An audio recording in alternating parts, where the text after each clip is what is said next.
Sesampainya di bandara, rombongan Bastian dan rombongan Lian sama-sama memiliki drama. Taraf masih di dalam toilet bersama Mom Dena dan Ibu Rosa. Pun sama dengan Hadian yang sekarang tengah berganti pakaian karena bajunya ada yang terkena muntahannya. Sedangkan kondisi Willy sekarang dia sudah berhenti muntahnya dan sedang makan bersama Ar dan Lian. Karena kepulangannya banyak drama, Bastian pun akhirnya memilih untuk istirahat beberapa jam di hotel yang jaraknya tak jauh dari bandara. Sepertinya aku akan pulang duluan, besok istriku harus cek kandungan, kata Gibran. Kau pulang bersama siapa saja? Tanya Bastian. Tiba-tiba datang Lian, Ar beserta Willy dan pasangan Juan Jen. Kita akan ikut pulang juga. Willy besok sekolah dan aku juga harus masuk kantor, ucap Lian. Willy memang sekolah, tapi alasan Lian ingin pulang cepat tentu karena Willy yang merengek meminta untuk tidak naik jet yang sama dengan Hadian. Karena itu akan membuat Willy ikut muntah. Dan kau? Apa alasanmu? Melirik Juan. Ah, kalau aku mamiku tidak ada yang menemani, istriku merindukan mertuanya, balas Juan. Sebenarnya alasan dia ingin pulang duluan karena Juan dan Jen ingin banyak menghabiskan waktu berduaan, dan setelah pulang nanti mereka akan rajin membuat anak. Baiklah, kalian pulang duluan saja, kondisi Taraf masih lemah, mungkin aku akan pulang malam atau paling lambat besok, kata Bastian. Dan setelah itu satu jet pribadi milik Bastian langsung mengudara di langit, mengantarkan sebagian orang-orang yang berlibur di Swiss. Bastian pergi ke kamar hotel yang ditempatinya, dan langsung melihat anak-anaknya yang terlelap setelah selesai makan siang. Hana pulang duluan ya? Tanya Valen yang baru keluar dari kamar mandi. Iya, besok katanya mau cek kandungan, balas Bastian. Valen mengangguk-anggukkan kepala paham, lalu ikut duduk di tempat yang sama dengan suaminya. Sudah makan? Tanya Valen. Mau disuapin kamu, balas Bastian manja. Membuat Valen tersenyum, dia tadi memang sudah memesan makan siang untuk suaminya. Hanya ada kentang dan ayam goreng, kata Valen. Karena bingung memilih makanan halal dan yang tidak jadi, Valen memilih makanan yang simpel saja. Nggak apa dong, lagian apapun yang disuapin sama tangan kamu itu rasanya pasti enak sayang, kata Bastian gombal. Membuat Valen menaikkan sebelah alisnya ke atas, dan langsung memasukkan jarinya ke hidungnya. Termasuk upil? Nih aku suapin. Valen mendekatkan jari kelingkingnya ke dekat wajah suaminya, berniat menggoda sang suami, tapi alih-alih jijik Bastian malah mengambil tisu dan membersihkan tangan sang istri dengan tisunya. Cantik-cantik kok ngupil, untung sayang, kata Bastian sambil melemparkan tisu bekasnya ke tong sampah. Valen hanya menjawabnya dengan suara gelak tawanya, lalu berjalan ke arah kamar mandi untuk membersihkan tangannya agar lebih bersih. Dan setelah itu Valen mendekati suaminya, duduk dengan piring berisikan ayam goreng dan kentang goreng. Ah! Valen menyuapi suaminya, Bastian menerimanya dan makan dengan senang. Sesekali dia juga menyuapi sang istri dan itu terus keduanya lakukan sampai makanan yang ada di piring habis. Sedangkan di kamar sebelah Taraf tidak berdaya lagi, dia tidur di pelukan suaminya, wajahnya terlihat pucat karena banyak muntah selama 1 jam penerbangan dari villa tadi. Darel yang kini memeluk Taraf nampak khawatir kondisi sang istri, maka dari itu Darel iseng menelpon dokter, dia takut istrinya kembali muntah. Halo, ich bin Darel aus Zimmer 024, ucap Darel dengan bahasa Jerman. Halo, saya Tuan Darel dari kamar 024. Ja, können wir Ihnen irgendwie behilflich sein, Sir? Sahut resepsionis hotel di seberang telepon. Iya, ada yang bisa kami bantu tuan? Ich möchte einen Arzt in Zimmer schicken, meine Frau ist krank, also helfen Sie bitte, Schwesterchen. Lanjut Darrell. Saya mau dikirimkan satu dokter ke kamar, istri saya sedang sakit jadi tolong bantuannya ya mbak. Good, warten Sie, sir. Baik, ditunggu ya tuan. Dan setelah itu panggilannya pun terputus, karena hotelnya berada di area Zurich jadi Darrell menggunakan bahasa Jerman. Sabar ya sayang. Darrell tak berhenti mengecup kening sang istri. Membuat taraf yang tertidur mengeliat dan membuka matanya. Kakak.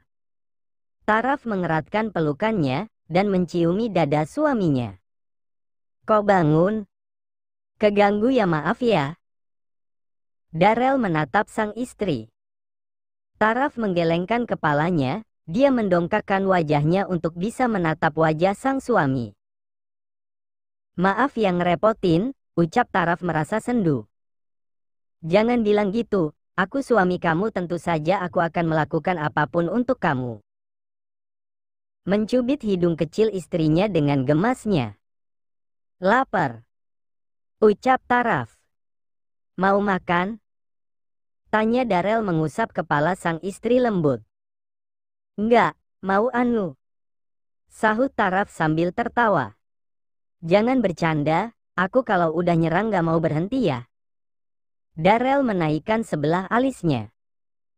Taraf yang melihat itu tertawa, dia melihat taring suaminya yang keluar membuat dia langsung mencium pipi suaminya.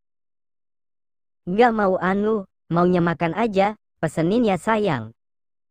Kata Taraf. Darrell pun langsung menuruti keinginan sang istri, memesankan makanan untuk istrinya. Dan sembari menunggu dokter mereka makan terlebih dahulu. Di kamar hotel ditempati Alex dan ketiga temannya, mereka nampak sedang sibuk main game, ralat bukan keempatnya tapi hanya Tony, Alex dan Danny. Sedangkan hadian pemuda itu masih merasakan mual, bulak-balik ke kamar mandi dengan wajah yang menyedihkan, begitulah nasibnya sekarang. Lex. Panggil hadian di ambang pintu. Ketiganya kompak melihat ke sumber suara, dan kaget mereka hadian yang terduduk di lantai. Astaga. Kompak mereka langsung berjalan mendekati hadian. Ketiganya kompak membantu hadian untuk keranjang. Alex yang melihat hadian seperti itu mencari koin di saku celananya, tapi dia tidak menemukannya sampai akhirnya dia melihat sendok bekas mereka makan tadi. Ada minyak angin nggak? Tanya Alex. Nggak punya. Jawab Tony dan Danny bersamaan. Kalau handbody? Ada yang bawa nggak? Tanya Alex lagi.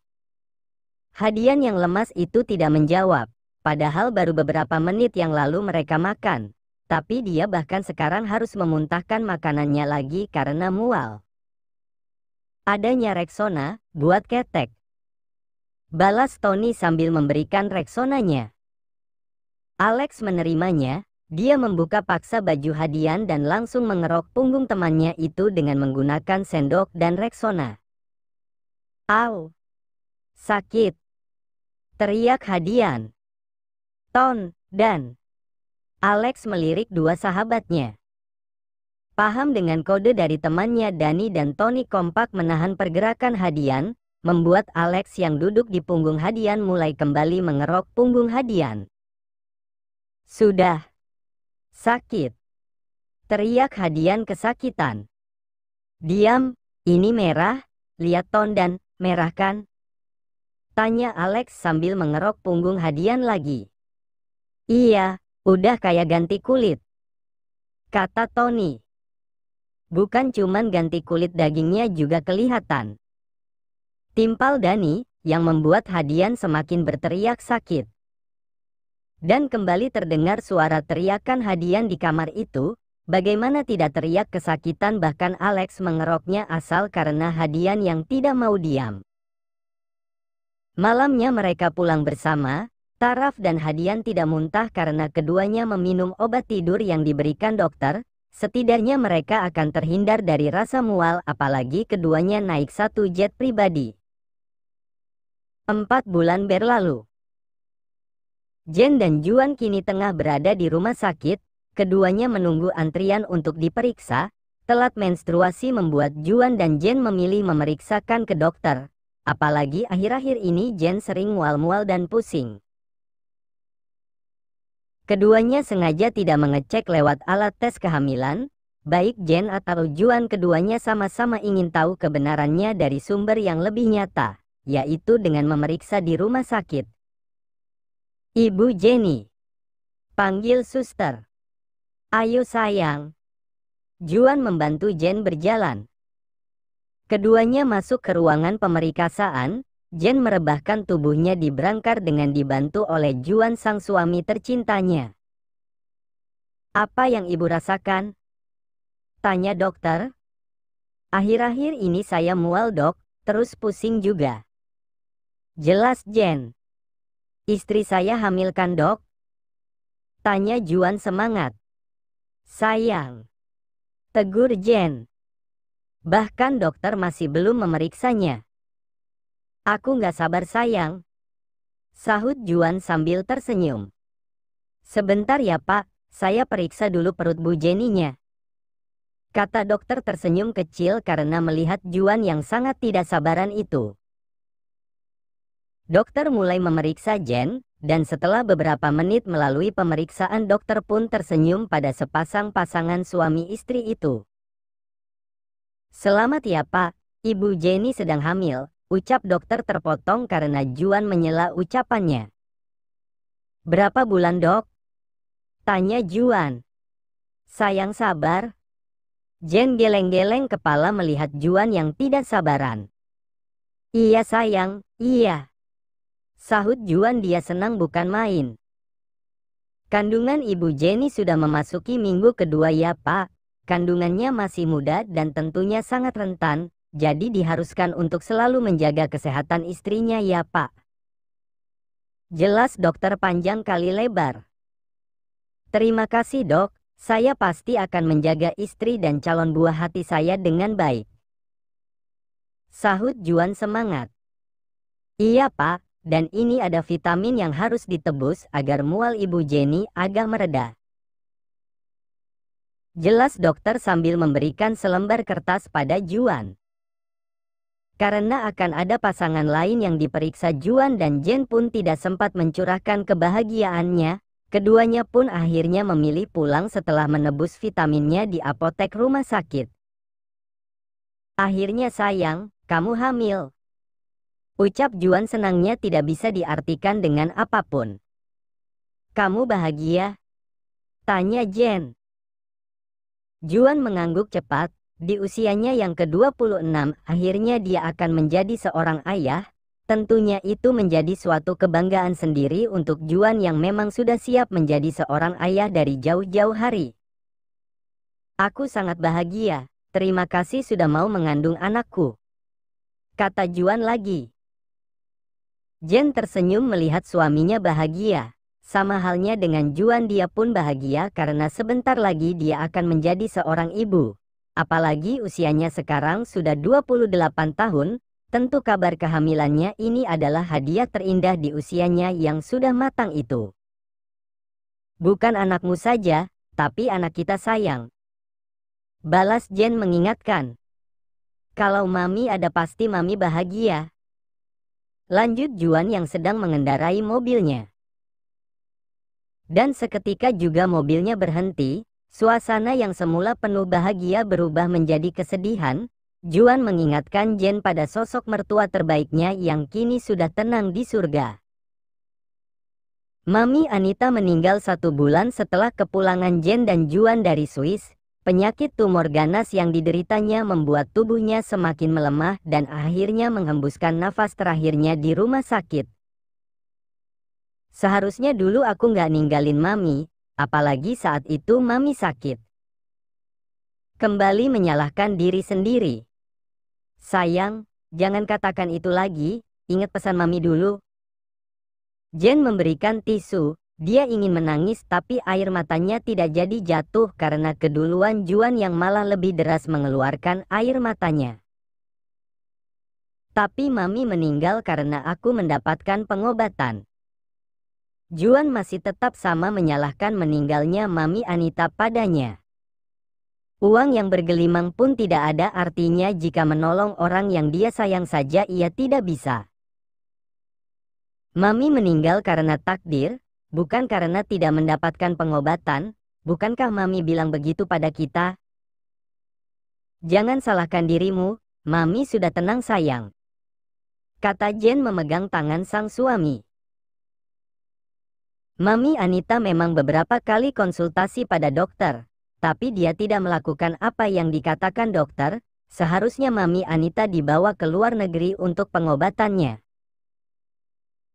Juan melirik sang istri, dia mencium tangan Jen beberapa kali dengan air mata yang masih mengalir di mata Juan. Kerinduannya pada sang mami benar-benar membuat Juan tidak bisa membendung lagi kesedihannya. Maafin papi sayang, papi memang lembek, ucap Juan sambil mengusap perut istrinya dengan wajah masih sedih. Jen mengusap air mata sang suami, lalu tersenyum.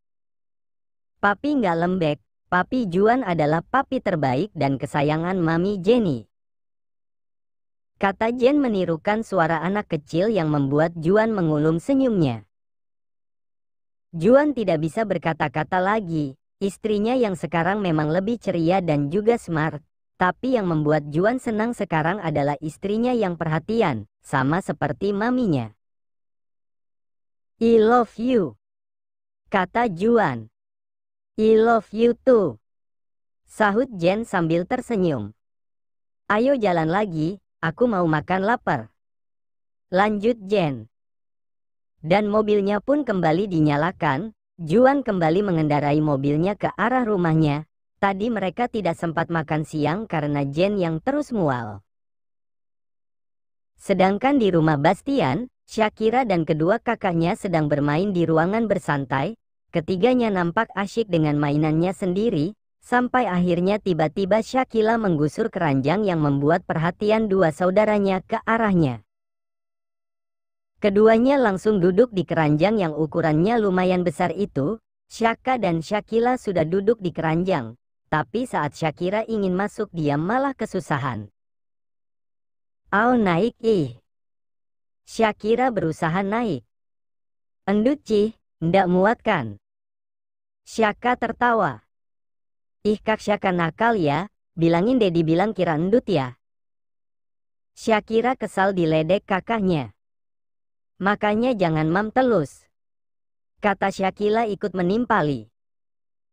Membuat Shakira yang mencoba naik itu semakin kesal, dan dia langsung berusaha masuk memaksakan tubuhnya yang gendut itu untuk bisa masuk dan duduk seperti kedua kakaknya. Sampai akhirnya, yeay, bisa, ndak endut kan nih bisa macuk nih.